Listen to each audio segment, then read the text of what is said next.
Okay, we're here in the banjo kitchen today with Greg Kise, and he brought his banjo in for a checkup.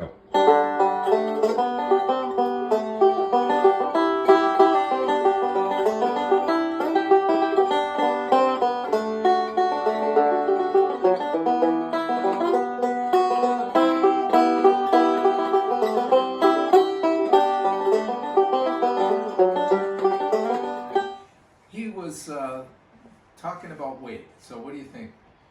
I think I'm getting old. My back doesn't like carrying a full brass tone ring. Okay, so my immediate thought was, well, let's try, how about a titanium Timbre-Tronic tone ring? It's kind of been my dream. Okay, so let's give it a shot. I already started loosening this up, so we decided to go ahead with this change, and we're just going to see how it sounds. So I'll take out the old rim. Would you hold that for me? And the tone ring, I'll just pull that out. All right, there we go. So there's, looks like it's got a full complement of 80 ball bearings in there. We're going to start moving those. Okay. We're going to move those balls into the new tone ring, which is right here. The this is a titanium hybrid tone ring. So I think I can It's a just fraction of the weight. yeah, it's a fraction of the weight. So now the fun part, I guess we'll just move the bearings from here to there. So do you want to help me with this? Sure. Okay, we'll take a few out and just replace them on this tone ring. Okay. Try not to drop them and have them go everywhere. This is the time for the time-lapse photography. Yeah, I was telling my wife who's actually here with me because oh, there's one. That's There okay. she is. That's the part of it that's fun. Is chasing the balls down the deep ends and stuff. I was telling her because we're camping out in the Tolias this weekend, that the cool thing about there's a lot of cool things about this banjo, but that Tom invented the construction of this, which is so much different than a regular banjo, which is built like a drum with a bunch of hooks, which are a little pain to work with, versus this, which is one big screw to tension the head. Yeah. Where'd that one go? I got it. Thank you. If you're going from one wood ring to a different one, from a hybrid to a Timbre-Tronic, you can just put the tone rings, put the new tone ring on top, turn it upside down, and then all the balls just transfer to the new tone ring. But you can't do that with this. We're missing a ball? No, you need a space. Okay. Oh, there is one. Well, okay, but it doesn't fit. So Oh, it doesn't fit. No. It sure doesn't. No. No, you want a space, and so 79 or 80 balls is perfect. Okay. If you try to squeeze too many in, they just bind up and rub on each other. So anyway, we're good to go. So this doesn't go back in. It does. It always does. Yeah, this is the metal cap that goes to protect the wood, Okay. and there's like that's called a chase. Oh, okay. Metal chase. So sometimes you have to just kind of drop it in there. Now this ring, of course, has to be super flat. So make sure that that goes in completely flat, and then you can start. You can start turning this. I use the tip of the wrench Okay. to get a start. And then it feels like the threads have engaged, and then if you can push it a couple more turns, then you know for sure that we've got a good starting. Okay, now did the head slip at all when we were doing that? Or is The that head- all? The head is still in place. We're Okay. using the same head. All right. But now we'll start to tighten up the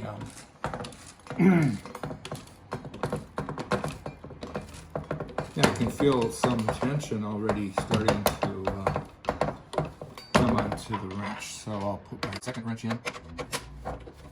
Any two holes really works to tighten it. This one has a section missing on the gear, so we just skip that spot and get to it. It feels really smooth, like we're doing. That's right. I've actually never worked it. Yeah, go ahead. Oh, okay. So that's pretty straightforward. You're getting close to the spot to Start getting the drum head out. Oh, that spot. All right. I'll let you take over from here. So. Okay, yeah, I think we might be ready to try. That feels pretty tight, so let's just stop there for a minute and then we'll see what we got. I always stand the bridge up, laying on its front side and then tilting it out into place. Getting the strings in order.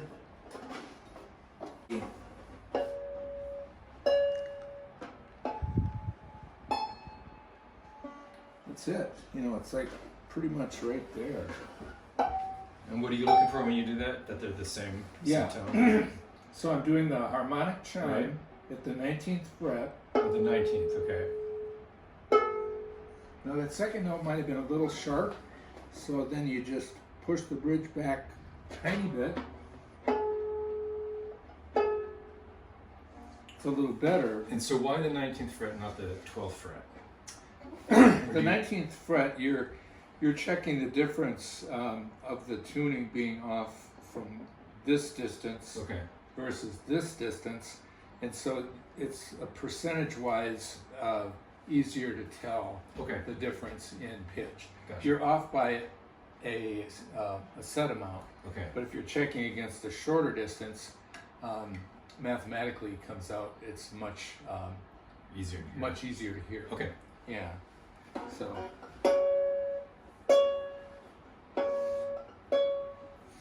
Still sounds. That sounds maybe just a hair flat, but anyway, that's how you do it. Okay. Okay.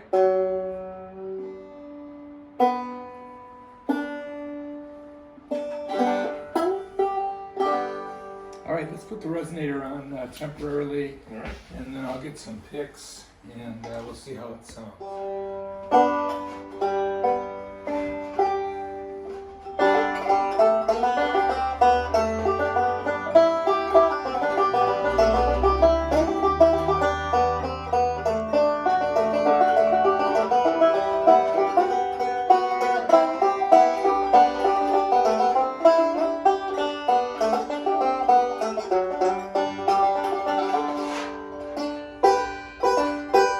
The action's a little low up here. Okay. It still rings like a bell. What I'm going to check here is the action is quite low. There's a little bit of relief in the neck, which is good to have. Okay. But if it gets too low, Start to buzz. then at the bottom of the valley, there's sometimes the frets would be most prone to buzz, like here in the middle. Mm-hmm. So then just to maybe raise the action up a little bit. Or does that have anything to do with head tension? Yes, we didn't put the drum head tensioner on it yet. No, it probably a little bit more tension would take it back up to just a little bit higher, and that would help. So anyway, I think this was successful. I think it sounds great. It does have a little bit more of throatiness, a depth maybe. Yeah, I don't know.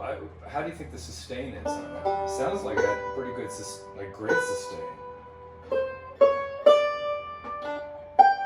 Oh yeah. It goes on forever. I mean, huh? It just It goes on forever, yeah. I can still hear that. Oh, that's wonderful.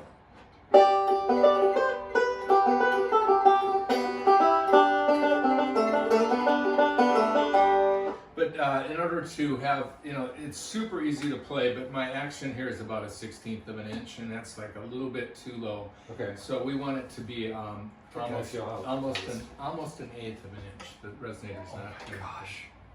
Oh my gosh.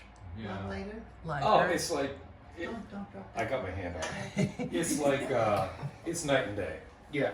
It's night and day. Yeah. And I think the sound didn't suffer at all. Really. No, I'm completely happy with that. So anyway, we're at this point where we have it like almost perfect, and I could tighten the head a little bit more, but your head's already pretty well stretched out. Okay. So I think either just a tiny bit taller bridge, or just taking the neck angle, moving that up a little bit. Which would you recommend? I'd say keep that bridge. I like the bridge. Yeah. I've been really happy with that bridge work. you reach in your nut sack and you grab your tool. Can we get a Okay. picture of the nut sack? Sure. So we have in the house the inventor of the nut sack. Well, this is the Commander admin pouch, and we make all kinds of bags. I don't know if I brought one of the other ones in. Oh, I just messed up your whole No, it's situation. So that It gets reorganized. every But time. yeah, so that's the Commander admin pouch, and we have.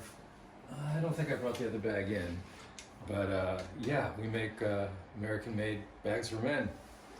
Wax, canvas, and leather. super cool. They probably last a lifetime. They look. Well, we have a lifetime guarantee on You it, do. so yeah, it lasts a long time.